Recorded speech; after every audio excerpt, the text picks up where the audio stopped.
ഇടമലക്കുടിയിൽ പട്ടിണി വിതച്ച റേഷൻ തട്ടിപ്പ്. ഇടുക്കിയിലെ ഏക ഗോത്രവർഗ പഞ്ചായത്തായ ഇടമലക്കുടിയിൽ പട്ടിണിപ്പാവങ്ങളുടെ വയറ്റത്തടിക്കുന്ന വൻ റേഷൻ കുള്ള പുറത്തുവന്നു. പഞ്ചായത്തിലെ 2 റേഷൻ കടകളിലായി വിതരണം ചെയ്യേണ്ടിയിരുന്ന 64,000 കിലോ അരിയാണ് അപ്രത്യക്ഷമായത്. വിതരണത്തിന് കടകളിൽ അരിയില്ലെന്ന പ്രദേശവാസികളുടെ പരാതിയെ തുടർന്ന് സിവിൽ സപ്ലൈസ് വിഭാഗം നടത്തിയ മിന്നൽ പരിശോധനയിലാണ് ഈ വൻ ക്രമക്കേട് സ്ഥിരീകരിച്ചത്. സംഭവത്തിൽ പോലീസിൽ പരാതി നൽകാനും ക്രിമിനൽ കേസ് രജിസ്റ്റർ ചെയ്യാനുമാണ് അധികൃതർ തീരുമാനിച്ചിരിക്കുന്നത്. മൂന്നാറിൽ നിന്നും ഏറെ ദുർഘടമായ പാതകൾ താണ്ടി വേണം ഇടമലക്കുടിയിലെ കുടികളിലെത്താൻ. ഇവിടുത്തെ ജനങ്ങൾ തങ്ങളുടെ ഭക്ഷണത്തിനായി 99% ആശ്രയിക്കുന്നത് റേഷൻ കടകളെയാണ്. പെട്ടിമുടിയിലുള്ള സിവിൽ സപ്ലൈസ് ഗോഡൌണിൽ നിന്നാണ് അരി എത്തിക്കുന്നത്. മഴക്കാലത്തോ റോഡ് പണി നടക്കുന്ന സമയത്തോ ഇടമലക്കുടി ഒറ്റപ്പെട്ടു പോകാൻ സാധ്യതയുള്ളതിനാൽ 2-3 മാസത്തേക്കുള്ള അധിക സ്റ്റോക്ക് സാധാരണയായി ഇവിടെ മുൻകൂട്ടി എത്തിക്കാറുണ്ട്. ഇത്തരത്തിൽ എത്തിച്ച വലിയൊരു അളവ് അരിയാണ് ഇപ്പോൾ അപ്രത്യക്ഷമായിരിക്കുന്നത്. റേഷൻ കടകളിൽ അരി തീർന്നതിനെ തുടർന്ന് പഞ്ചായത്ത് പ്രസിഡന്റ് സിവിൽ സപ്ലൈസ് വകുപ്പിനെ നേരിട്ട് ബന്ധപ്പെടുകയായിരുന്നു.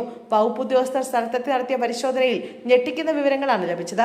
രേഖകൾ പ്രകാരം 65,000 കിലോ അരി ഉണ്ടാകേണ്ട സ്ഥാനത്ത് 5,000 കിലോ അരി മാത്രമാണ് ഗോഡൌണുകളിൽ ഉണ്ടായിരുന്നത്. ഏകദേശം 25 ലക്ഷം രൂപ വിലമതിക്കുന്ന അരി ഗുണഭോക്താക്കൾക്ക് നൽകിയതിന്റെ യാതൊരു ഔദ്യോഗിക രേഖകളും കടകളിൽ ലഭ്യമല്ല. ഈ അരി പുറത്തെ വ്യാപാരികൾക്ക് മറിച്ചുവിറ്റതായി ഉദ്യോഗസ്ഥർ സംശയിക്കുന്നു. ഇടമലക്കുടിയിലെ റേഷൻ വിതരണത്തിലുള്ള ലൈസൻസ് ഗിരിജൻ സർവീസ് സഹകരണ സൊസൈറ്റിക്കാണ് നൽകിയിരിക്കുന്നത്. സൊസൈറ്റിയുടെ ഓഫീസ് മൂന്നാറിലാണെങ്കിലും ചില സ്വകാര്യ വ്യക്തികളെ ഏൽപ്പിച്ചാണ് കടകൾ പ്രവർത്തിക്കുന്നത്.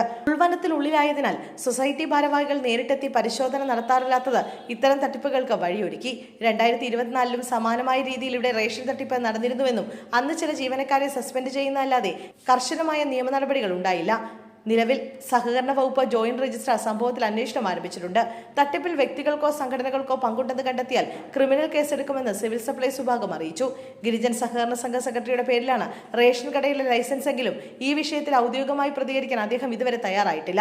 വനംവകുപ്പിന്റെ പ്രത്യേക അനുമതിയോടെ കൂടുതൽ ഉദ്യോഗസ്ഥർ വരും ദിവസങ്ങളിൽ കുടികളിലെത്തി വിവരങ്ങൾ ശേഖരിക്കാൻ ഒരുങ്ങുകയാണ്.